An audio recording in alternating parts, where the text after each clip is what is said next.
अपनी आवाज, दबी आवाज को बयां करने का, अपने दुखों को बयां करने का अंतर्राष्ट्रीय दिन है विश्व आदिवासी दिवस। क्या है विश्व आदिवासी दिवस?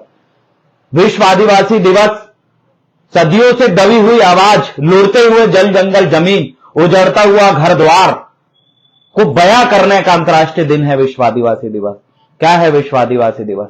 विश्व आदिवासी दिवस अपने आंखों के सामने लुढ़ती हुई अपनी जमीन को बचाने का दिन है विश्व आदिवासी दिवस। अपने लोगों का दिन व दिन आदिवासियों पे हो रहे अत्याचार के खिलाफ आवाज उठाने का दिन है विश्व आदिवासी दिवस। विश्व आदिवासी दिवस क्या है? विश्व आदिवासी दिवस अपने अस्तित्व के लिए, अपने अस्तित्व को बचाने के लिए, अपने आने वाली पीढ़ी को बचाने के लिए आवाज उठाने का अंतर्राष्ट्रीय दिन है विश्व आदिवासी दिवस। क्या है विश्व आदिवासी दिवस?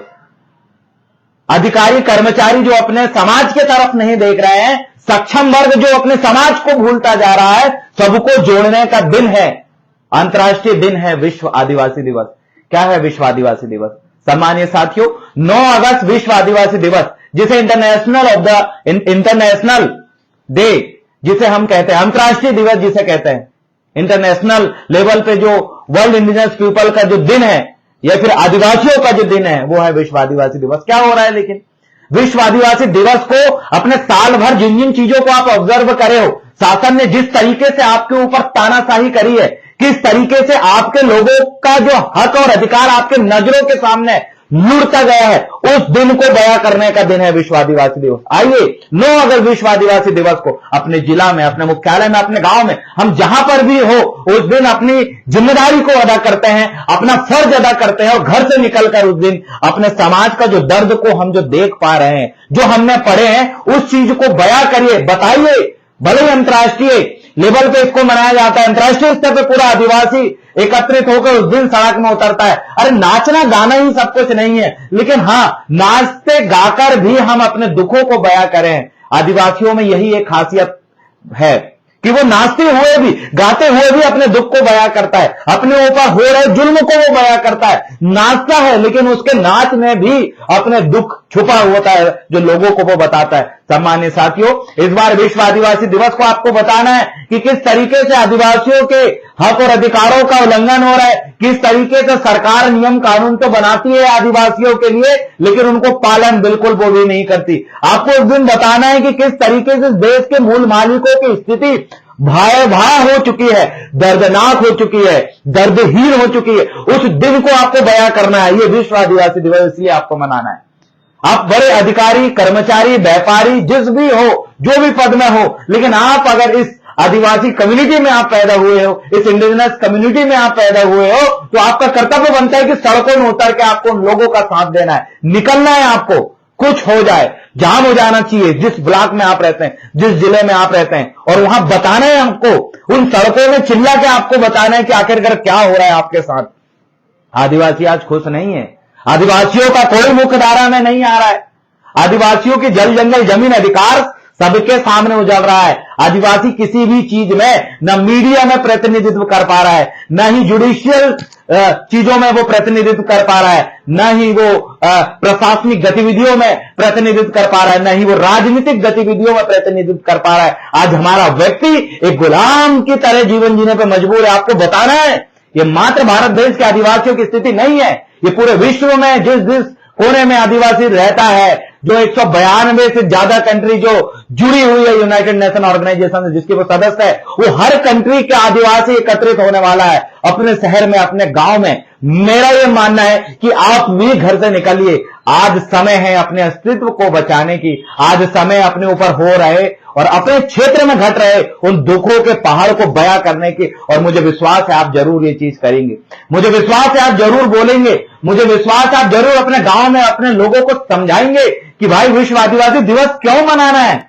आप बताएंगे लोगों को, क्योंकि विश्व आदिवासी दिवस वो ही दिन है जहां 100, 200 से ज्यादा कंट्रियों के आदिवासी, 200 से ज्यादा देश के आदिवासी सड़क में निकल के अपने लोगों के लिए लड़ने वाले, बोलने वाले हैं। एक एक चीज वो बयां करेंगे, एक एक चीज का जवाब सवाल के रूप में सरकार से वो पूछेंगे, एक एक बात को वो बताएंगे किस तरीके से उनके साथ चला गया है। वो दिन है। आज क्या मिला आदिवासियों के पास? जो जो चीजें उनके पास है वो चीजें लागू नहीं हो रही, हम सभी जानते हैं। और राजनीतिक पकड़ हम इसलिए भी करें कि अगर अपने अधिकारों को लेकर अगर सक्रिय हुए तो आपको पता है किस तरीके से बबीता बेलोशा जी, जो झारखंड में पत्थलगड़ी आंदोलन की जो प्रणेता थी, उनको किस तरीके से गुजरात एटीएस ने उठा के अंदर डाल दी थी। हम सभी इस बात को जानते हैं। जिन लोगों ने अपनी मूल अधिकारियों की रूढ़ी परंपरा की बात करी, उन लोगों को उठा के नक्सलवादी बताकर या फिर आतंकवादी गतिविधि बताकर सरकार उठा के अंदर डाल देती है।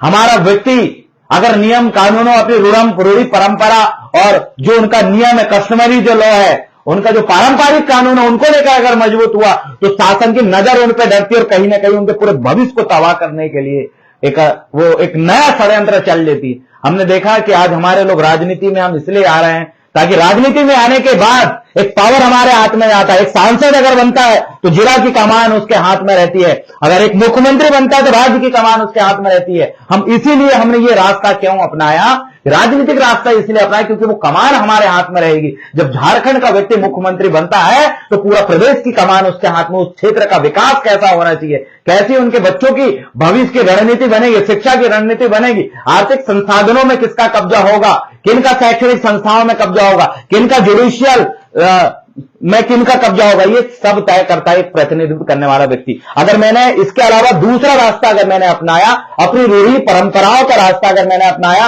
अगर मैंने अपने कस्टमरी लो जो पारंपरिक नियम का रास्ता अपनाया और मैंने अगर लोगों को बोला कि यहां पारंपरिक नियम कानून लागू है, प्रशासन को अगर हमने रोकने की कोशिश करी तो प्रशासन एक रजिस्टर्ड गुंडे के रूप में पुलिस प्रशासन काम करती है, जो किसी भी हद तक हमें गिराने के लिए सत्तासीन लोगों के साथ मिलकर कुछ भी कर सकती है। इसलिए सम्मानित साथियों, आपको उस दिन 9 अगस्त को आपको निकलना, अपने लोगों को बताना है कि किस तरीके से हमें लड़ाई का रास्ता चुनना है। हमें ऐसा रास्ता नहीं चुनना है क्योंकि आज के समय में आदिवासियों को खत्म करने वाले लोग शासन में बैठे हैं। अगर आदिवासी अगर आवाज उठाएगा तो नक्सलवादी बोल दिया जाएगा, मुस्लिम अगर आवाज उठाएगा तो आतंकवादी बोल दिया जाता, शहर का व्यक्ति अगर आवाज उठाएगा तो वामपंथी बोल दिया जाता। कई तरीके के रास्ते हैं, उनको खत्म करने के लिए तो आपको रास्ता भी चुनना है लड़ाई का। यह विश्व आदिवासी दिवस आपके अधिकारों के लिए लड़ने का दिन है, इंडिजिनस पीपल के लिए लड़ने का दिन है, लेकिन यह विश्व आदिवासी दिवस आपको यह भी बताएगा कि आपको किस तरीके से अपनी लड़ाई को लड़ना है जिससे आप सफल हो सके। अगर आपकी लड़ाई लड़ने का तरीका थोड़ा सा भी अगर गलत हुआ तो सिर्फ आपका नुकसान नहीं होगा, आपसे जुड़े उन हजारों लोगों का नुकसान होगा, आपसे जुड़े उन हजारों लोगों का भविष्य दांव पे लग जाएगा। इसलिए बड़ी सोच समझ के लड़ाई लड़ना है। सामान्य साथियों, देश आजादी के समय भी लड़ाई लड़ने का हर किसी का अपना एक तरीका था, किसी ने कुछ तरीका अपनाया, किसी ने कुछ तरीका अपनाया, लेकिन बहुत सारे लोग हैं जिनने सही तरीका अपनाया, आज उन्हें हम याद रखते हैं, जिनने गलत तरीका अपनाया आज उनको कोई याद नहीं रखता। इसलिए आज हमारे अस्तित्व को, इस देश के संविधान को और हमारे अधिकारों को बचाने का दिन अगर 9 अगस्त है तो आपको उस दिन यह भी तय करना है कि आपको लड़ाई लड़ने का कौन सा तरीका प्यारा लग रहा है। क्योंकि अगर मैं अपने जो स्थानीय विधि, जो नियम कानून हमारे ऊपर लागू नहीं होते, स्थानीय कानून जो हमारे ऊपर लागू होता है, संविधान की उसी 5वीं अनुसूची के अंदर अगर मैं अपने रूढ़ी परंपरा और रूढ़िगत नियम कानून पे अगर मैं फोकस करता हूं, अगर उनपे अगर मैं ज्यादा चक्कर हुआ, उनको ज्यादा अगर मैं सड़क में अमल करने के लिए मैंने अगर आवाज उठाई, तो कहीं ना कहीं प्रशासन इस चीज को चिन्हित करके हमारे उन लोगों को जो इन चीज को लेकर काम करें उनको दबाने के लिए काम करें। इसके लिए आदिवासी महासभा का हम उदाहरण देख सकते हैं, किस तरीके से आदिवासी महासभा बनी, किस तरीके से उनको तोड़ा गया, किस रास्ते पे उन्होंने लड़ाई लड़ी। तो हमें सभी तरीके की लड़ाइयों को समझ के उन लड़ाइयों में कदम रखना है। मात्र किसी चीज को लेकर लड़ाई लड़ना ही सब कुछ नहीं है, उस लड़ाई को लड़ने का तरीका भी रखना है। क्योंकि हमारे बहुत सारे लोगों को नक्सलाइट गतिविधि में डालने का कारण भी कुछ षड्यंत्रकारी लोग हैं जो आदिवासियों को खत्म करने के लिए, आदिवासियों के ही कुछ लोगों को नक्सलाइट बनाने के लिए उनको प्रेरित करते हैं, उस मूवमेंट में उस तरीका से उधर जाने के लिए प्रेरित करते हैं। हमें ऐसे लोगों से भी समझना है, क्योंकि हमें कलम की लड़ाई लड़ना है, बंदूक की लड़ाई नहीं लड़ना है। और कलम की लड़ाई लड़के हम किस तरीके से कामयाब होंगे, किस तरीके से सक्सेस होंगे, कैसे हम उस कलम की लड़ाई से लड़कर हम सफलता हासिल करेंगे, इस बारे में भी हमें सोचना है। क्योंकि यही, अगर इन चीजों में हमने गौर नहीं किया तो छोटी सी गलती खत्म कर देगी। इसलिए सम्मानीय साथियों, इस देश का संविधान में जिन जिन चीजों को रखा गया था, जो हमारे लिए भली भांति बनाया गया था, आज उन चीजों को खत्म करने के लिए बहुत बड़ा षड्यंत्र रचा जा रहा है। आज आप देखिए, जो निचला तबका जो अपने अधिकारियों की वैल्यू समझता था, जिन्होंने नियम कानून पढ़ा था, आज देखिए बीएनएस करके एक नया कानून आ गया, भारतीय न्याय संहिता। आज उस भारतीय न्याय संहिता में किन किन चीजों का संशोधन किया गया है, अगर आप उन पर अगर नजर मारेंगे तो आपको पता चलेगा कि कहीं ना कहीं हिटलर शाही, तानाशाही और गुंडागिर्दी के रूप में शासन को चलाने के लिए जो संशोधन हुए आज वो हो चुके हैं। अब पुलिस प्रशासन आपको जब चाहे जब उठा के अंदर डाल सकती है, जब चाहे जब रख सकती है। ये बिल्कुल तानाशाही रवैया है। इससे पहले पुलिस अगर आपको उठा के ले जाती 24 घंटे के अंदर आपको मजिस्ट्रेट के सामने प्रस्तुत करना पड़ रहा था, लेकिन अब ऐसा कोई बाउंडेशन नहीं है, कभी भी उठाएगी, जब तक चाहे जब तक आपकी पिटाई कुटाई करेगी, अंदर भर के सुताई करेगी। पूरा तानाशाही रवैया बन चुका है। इस देश के संविधान में भी छेड़खानी करके इसको अपने मन मुताबिक जिस तरीके से तानाशाही इसको बना सके उस मन मुताबिक ढाला जा रहा है। इससे मात्र किसी एक पक्ष का नुकसान नहीं, पूरे देश के लोगों का नुकसान होगा। आने वाले समय में जिस नियम कानून के ऊपर आपको भरोसा था, धीरे धीरे इससे आपका भरोसा उड़ता जाएगा और लोग गलत रास्ता अपनाते जाएंगे। इसलिए सम्मानित साथियों, सभी पहलुओं में सोचिए और आइए 9 अगस्त विश्व आदिवासी दिवस को सभी लोग मिलकर सड़क में उतरते हैं और अपनी मन की जो व्यथा है, अपने आंखों से जो घटनाएं, दुर्घटनाएं और जो उल्लंघन, जो हमारे मानव अधिकारों का उल्लंघन आपने देखा है, उन चीजों को उठाने का दिन 9 अगस्त विश्व आदिवासी दिवस है, जिसमें आप और हम सब मिलकर आवाज उठा सकते हैं, बात रख सकते हैं। इसमें आपका और हम सबका भला होगा।